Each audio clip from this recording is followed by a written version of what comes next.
Welcome back, everybody, to Inside Texas Basketball. I'm your host, Evan Veith, as always, joined by Keenan Womack. Keenan, it's great to see you again. I've seen you recently in person, but it's just always nice to be getting back on the show every Wednesday. Oh, yeah, dude. Always a good time talking Texas hoops, man. Who doesn't want to do that?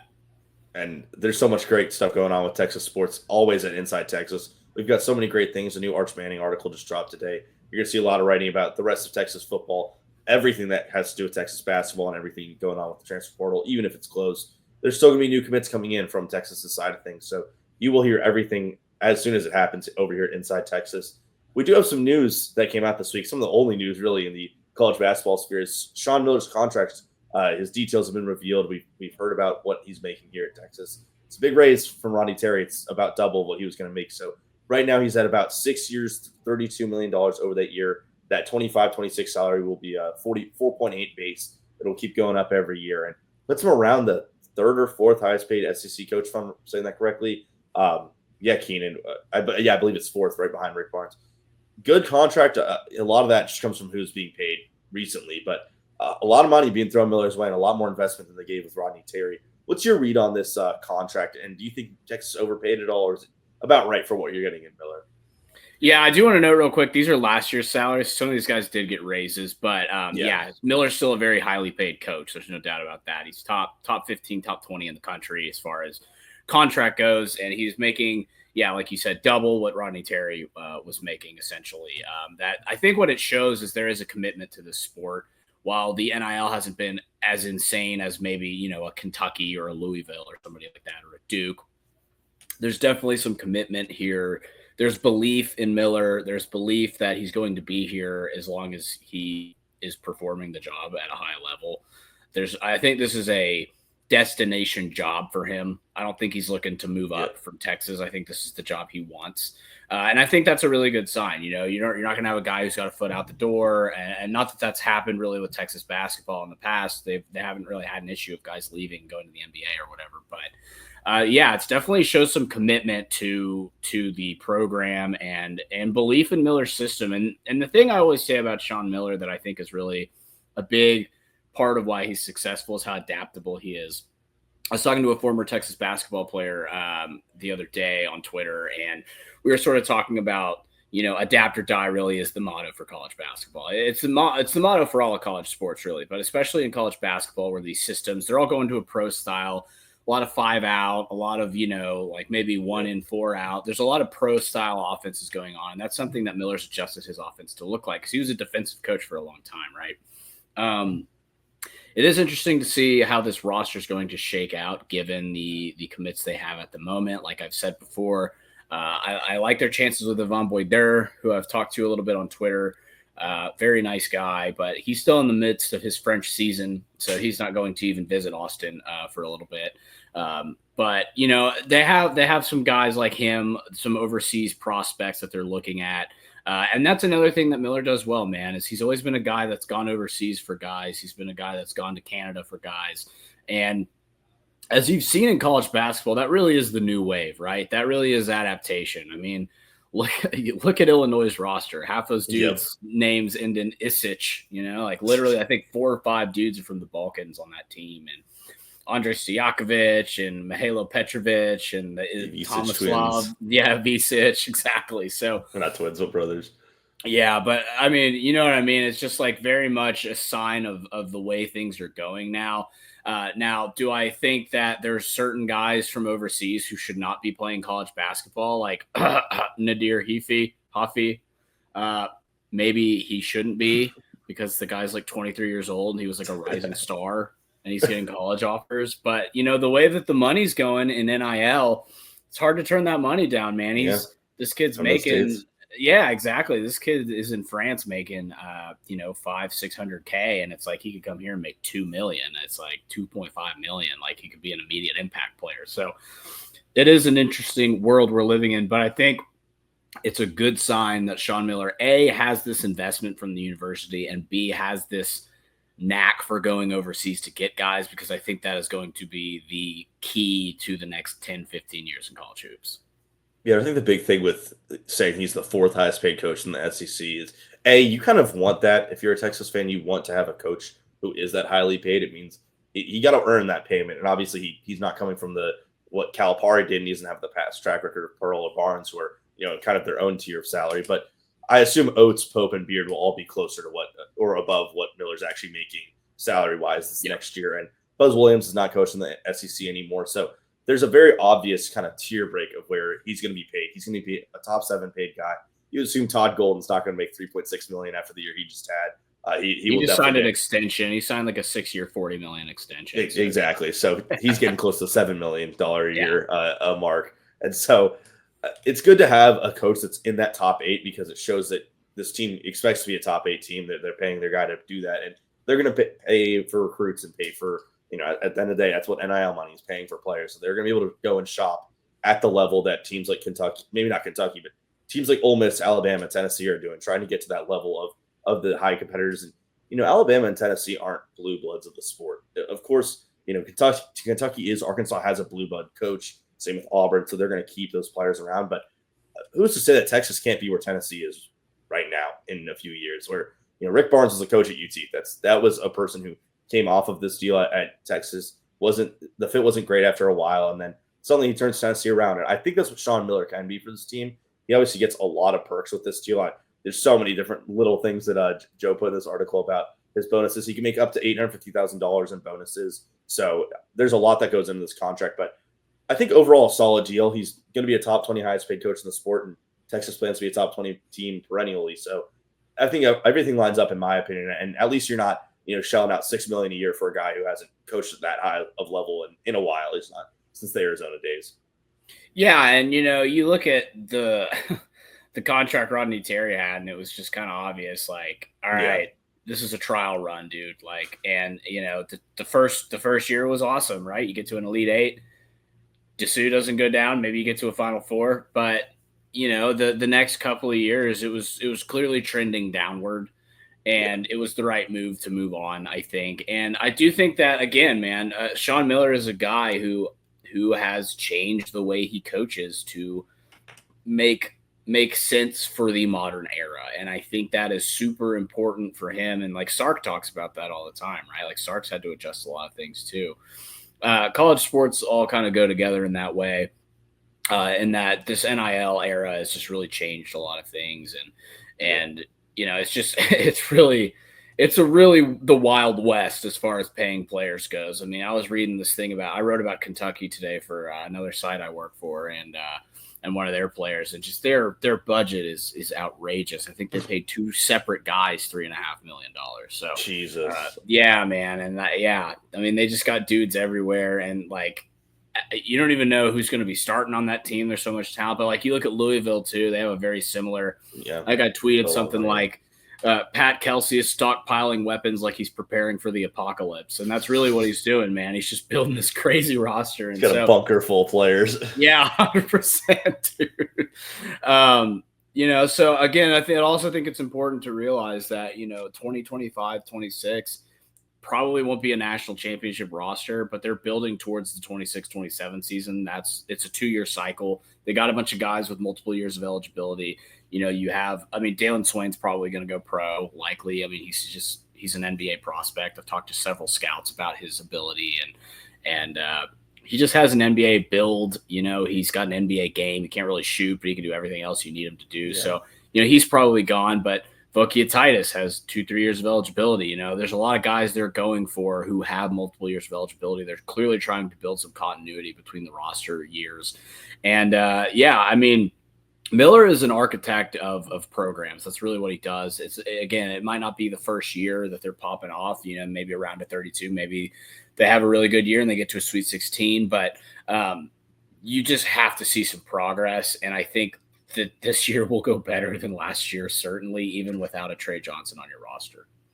Yeah, I think that's the missing thing. If there was that one player from last year that you could bring over to Trey Johnson, maybe you are talking about a team that can actually compete to be an SEC champion and one of the better teams around. But there's maybe just the little bit of lack of star power that you got some good portal players, but you didn't get any true elite scorers, elite facilitators, elite engines on your offense.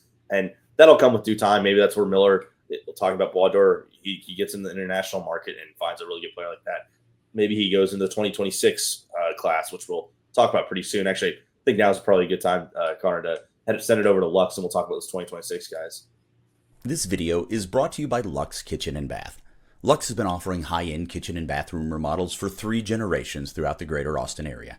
With 5-star review after 5-star review on Google and Facebook, and an A+ rating from the Better Business Bureau, you can put your faith in Luxe Kitchen and Bath's award-winning designers and skilled craftspeople to bring to life that dream vision of your special home. But that's not all.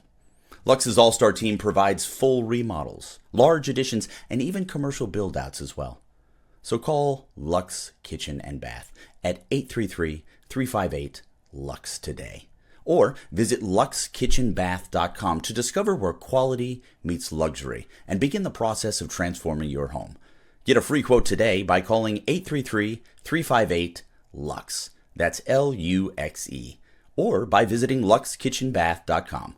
Link in the description. So like we talked about, there's some players that maybe can be true impact difference makers as soon as next season for this Texas team. Would it be, excuse me, Blador, who we're trying to find a way to get on the show at some point. We've talked behind the scenes with him. Great player, great kid. So of course, a lot of teams get all of their production, from these freshmen and these young guys who are NBA players who are ready to go as soon as they're done in college, and maybe even before they get into college for someone like Trey Johnson. But Keenan wrote a great article recently about some of these 2026 guys, went in depth about a lot of the players. So the first one, that last name is very familiar, Taj Ariza, because NBA vet, I believe he's won an NBA championship. Trevor Ariza, pretty much the same build as his father, 6'8", 180, super long wing, versatile player in multiple ways. Might end up being a better prospect than his dad, who was pretty darn good NBA player. So he seems like one that maybe is going to be a USC lean, staying around the John Bosco area, but definitely someone that's on the radar for Texas, right? Yeah, man, for sure. He's a lot of fun to watch, man. He's just big. He's like 6'8", like you said, 6'8", 180, very lean, but like great handle. He's really good at finishing through contact despite having like a light frame. He's just really good at just kind of, as I said in the article, knifing through the defense. That's the term I like to use with him. He can play he's an off-ball guy, obviously. He's not like a guard, but he is a dude that he's a one-and-done type as well, you know? Yeah. I mean, if you land this guy, he's a guy that could go top 15 in the NBA draft as a true freshman, coming out as a true freshman, right? He's a guy that, if there were the same rules we had 20 years ago, he might not even play college ball. He's one of those kind of guys. I think he's like a top 5 recruit according to On3. I can't remember exactly where he is, but like unanimous 5-star across the board, industry ranking On3, whoever you want to use. Use On3 though. And he's one of the best players in the country. He's definitely a guy. And they went to an in-home visit with him. Sean Miller did. So they got one-on-one contact with him in person. So that's an indication of how all in they are on trying to get this kid. Yeah, and it's a name. It's someone that's of that level of prospect that Trey Johnson is, and even if those aren't resulted in the first year, and he does lean state around his home, that's not a bad try for Miller to go out there and go try to get a kid from California who's a real special player. On the opposite side of the coast, we have Dylan Mingo from Long Island Lutheran, who's big point guard prospect. He's gotten a lot of recognition from those Northeast teams. Texas saw and offered him, I believe. You're right, it says there April 21st. Like it says in the article, I've watched a tiny bit of his. It's not a crazy like Russell Westbrook finisher at the rim, but real point guard kind of player who's going to do a lot for your team and be another immediate impact facilitator. Yeah, and Long Island Lutheran, if you know anything about last year's class, Ian Jackson, North Carolina, transferred to St. John's. He was a Long Island Lutheran kid. So, great size, 6'5". They offered him, I guess, a couple of weeks ago or so. He's getting a lot of offers from local schools, right? St. John's is all over him. Providence is all over him. Rutgers wants him, right? So he's a guy that they're going to be competing with a lot of guys for, obviously. But very, very talented, really good IQ, crafty inside the paint with his handle, like just very, very, I guess crafty really is the right word, right? Like when he gets down in the paint, he's got like a flurry of moves he can kind of use. He's got a bag, absolutely. And he's just a really fun player. And he's a guy that, I've heard good things about. I'm not saying not putting in a prediction or anything. I just think Texas has probably a better shot with this kid than they do with maybe Ariza or somebody of that nature. But yeah, Mingo would be he's a unanimous 5-star as well. Super talented player, 5-star on 3 industry ranking. So yeah, definitely a guy that if you can get him on campus, it's a really good sign for your recruiting class. We'll go over to Anthony Thompson, who's out of Ohio, another 6'8" forward, another wing there for who's a bit more of a shot maker, if I'm remembering correctly. And you've got a chance to talk to him, is that right? I didn't talk to him. I talked to some scouts at 3SSB Gotcha. who watched him, though. And one of the scouts I talked to said he's not the flashiest player, but he's just extremely productive. And there are maybe a bit of motor concerns. But other than that, he had 18 points, 5 rebounds, 2 assists. Plays for Indiana Elite, I believe. Ohio State and Indiana all over him. He's an Ohio kid. He's from that area of the country. But he did drop a list that included Texas on his top team. So definitely a guy that Texas was really interested in, really wants to get on campus.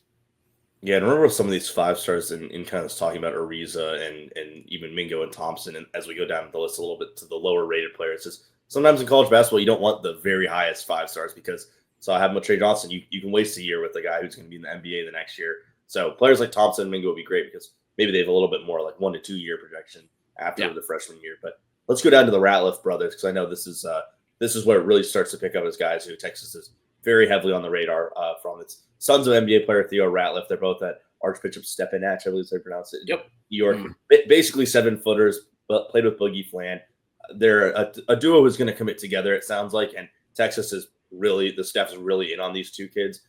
The kind of guys that we've talked about, it's not easy to find real like rim protectors, athletic guys who can do a lot at the rim and really shut down defenses and be the core of, or offenses be the core of your defense. And it seems like that might be what you're getting with both of these players at the same time, and would be a huge recruiting win to get not just one, but both of these guys.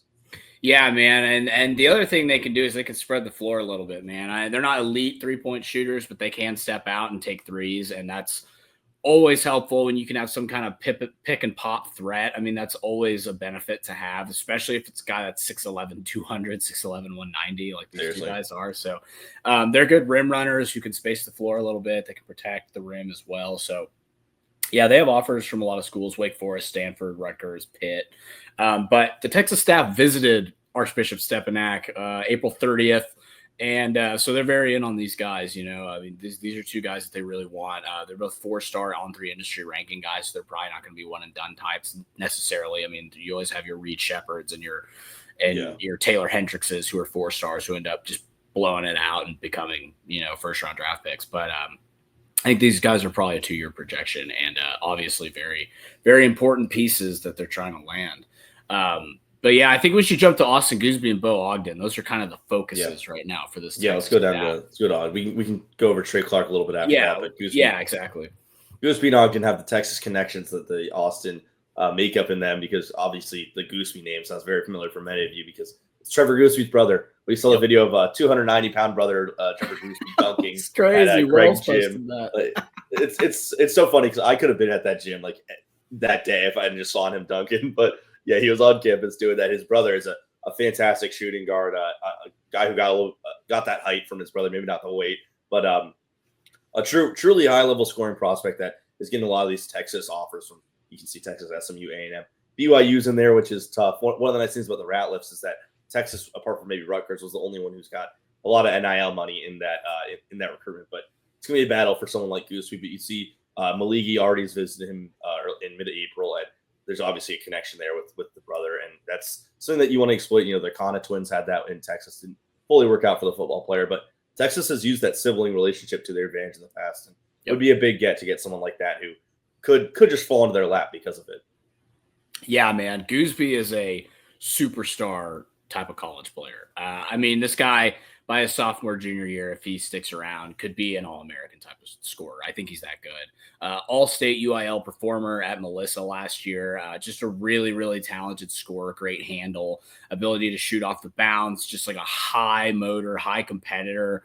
Just somebody you want on your team from a leadership perspective too. Just a really, really aggressive player and a guy that just, he has that in his family. Look how tough Trevor Gooseby was. He comes into that A&M game and takes over for Banks and just dominates. I mean, that's the kind of mentality these kids have, and it would be just an excellent pickup if they can make this relationship work and bring him in. I think it would be an amazing pickup for 2026. Yeah, On3 Industry currently has him as a top 30 prospect, the number 2 player in the state of Texas. So that's the exact makeup we're talking about. Where, like you said, get him to his 3rd year, you might have an All-American on your hands, and that would be an awesome dude to have a brother left tackle who may end up being a first-round pick, and then a shooting guard on the other side, younger kid who's one of the best players for Texas in a year or two. So we're going to go over to Bo Ogden because obviously the Ogden name has some weight as well. Son of GM Chris Ogden, which, man, if this isn't a take, then I don't know what is. If you're the GM and you can't get your son on your team, my Steelers in the NFL always have these Nepo draft picks at the end of the draft. It's just what it sounds like. Our head scout's son, who was not on a scout board, was drafted in the 7th round by us because that's how it goes. But yeah, Bo Ogden is quite a good player. He's a 4-star 6 wing, a really good shooter. That's his real calling. Purdue's already on him, which is a big team to have to fight for, and they're going to make it hard to stay away. And that's one of the top programs in the country. But son of the GM is a really helpful thing for this. It's a really good player as well. Yeah, I talked to a scout about him who was at 3SSB. I talked to a guy. He said Bo Ogden might have been the best player in the gym that weekend. That's how good he was. He averaged 25 points per game. He hit 72% of his threes. He didn't miss a free throw the entire tournament, at least up until the last game. I didn't see the stats for the last game, but yeah, he's an absolute freak show shooter. 6'6", 180, great height. He's like a wing. Plays for St. Michael's. Plays for AKAK. Or ASAK, sorry. He plays alongside Billy White, actually, who's another guy they're going after. And he is just could be an All-American type of college player. He's that level of dude. Yeah, he visited Purdue. Purdue's in hot pursuit, but I like Texas' chances here to land Bo Ogden. I really do. And that would be a huge pickup because this kid is an immediate come in. Even if he's not a complete player right when he starts, he's a guy that can shoot the gym, shoot the lights out. Exactly. Come out as a freshman, come in as a 6th man, come off screens and hit shots. So perfect for the Miller system, by the way. Well, and Miller's really blessed to have two recruits who obviously aren't shoo-ins. There's no guarantee you're getting Gooseby and Ogden, but you've got a very good connection with 2 of the top players in the state. Would really set up your recruiting, just really blossom in the 2026 class, because there's going to be quite a few takes. As much as we are saying there's a lot of guys with eligibility, there's not a lot of guys who are younger who are coming up that were in the Rodney Terry recruiting classes that you're hoping to get from Miller's group. Excuse me. So 2026 is the year where they really need to stack up on players. So we're gonna. Do you want to jump to Adkins, or do you want White, or do you want to jump to Clark? I think let's just talk about Trayvon Clark, just because he's more of a local kid, and we'll get into the other guys next week. But Trayvon Clark, I think he goes by Trey. He plays for Wagner in San Antonio, and just beautiful shot, just a great shot. He's got great size, 6'7", 185. He's high motor athlete too. He's a guy that runs the floor with intention, and he just knows where to be. He's not a freak show athlete really, but he's got great size and he can shoot, and he's got a great attitude. I reached out to him. We talked a little bit. He just seems like an awesome kid. And, he has offers from some bigger programs, right? LSU's in on him. Oklahoma State is in on him. Arizona State is in on him. But he is a guy that has helped lead that Wagner team to being one of the best teams in the state. I think they're 5A. And he's just a really talented player and a good kid. And we're going to try to get him. I'm trying to interview him pretty soon too. So there'll probably be a piece on Inside Texas in the next couple of weeks, unless my daughter's born, in which case I'll be out of touch for a couple of weeks, as you can imagine, because we're getting pretty close. You'll know the daughter's born if you don't see a Keenan Womack Trey Clark interview on the website. No offense to Trey. No, he's a good kid. It sounds like it, and obviously Texas loves these high motor players. You think Kendall Weaver, who's probably more of an athlete, but not as tall of a player. And you're really seeing a pattern. The smallest guy we've talked about is 6'5". We've gone up to 7-footers almost. They're trying to get these players that are, like you said, the NBA type players. They want guys who are going to be efficient on the wing, big on the wing. They're not going to get bullied.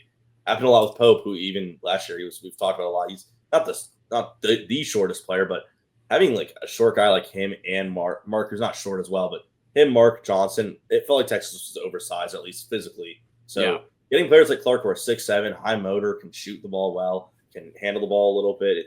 It would be nice to have a lot of guys like that in this class from Sean Miller, and just a lot of positive stuff looking forward for this team. It seems like the 26 class will be a big one for Texas, and one that they're really looking to be the game changer and the program changer for the team.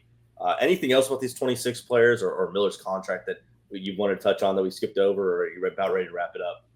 I think I'm ready to wrap it up. I just think Texas fans, be patient with this portal stuff. It's coming. Not patient with me, patient with the staff. Like, I'll report what I hear. But they're moving, they're working. There's just nothing breaking at the moment. So we'll be on top of it when it does come out. Yeah, don't be patient with Keenan. He's only got a kid on. Never be patient with me ever. Well, congrats on that, Keenan. It's gonna be an awesome day on the IT boards when that happens, and hopefully we have a Trey Clark interview up before that. I think that's going to do it for us. Thank you so much for watching. As always, go over and subscribe to the message board and everything that's going on Inside Texas, football, basketball, baseball. We've got it all going on. It's a really, really exciting few weeks going ahead of sports before we kind of hit that summer drudge, and hopefully Omaha is a thing for the baseball team. So we hope that y'all are there along for that ride for everything we've got going on. Thank you so much for watching. I've been Evan Beath, as always, joined by Keenan Womack. Have a good day, y'all.